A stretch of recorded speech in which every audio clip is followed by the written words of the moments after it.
নতুন দলের এখন পাখনা গজাইছে জামায়াত ইসলামী। গণ অভ্যুত্থান করছে যারা শহীদ ফ্যামিলি তারা, আর গণ অভ্যুত্থানের এখন নতুন চেতনার কথা বলে তারা নতুন ধর্ম ব্যবসা করে জনগণকে বিভ্রান্ত করার চেষ্টা চালাচ্ছে জামায়াত ইসলামী। জামায়াত ইসলামের এইসব বন্ডামি বন্ধ করতে হবে। যদি রাজনীতি করতে চান সোজা পথে আসুন। খুব মিষ্টি মিষ্টি কথা বলে,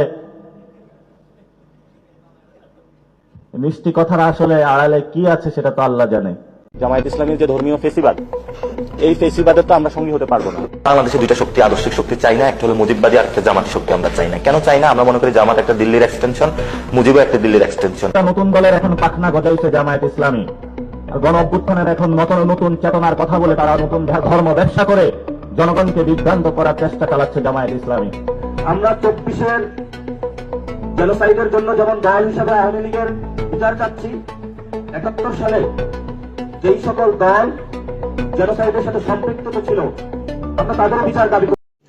रुको जरा, सबर करो, बोला धक्का बुक्की नहीं करने का, आराम से लेने का।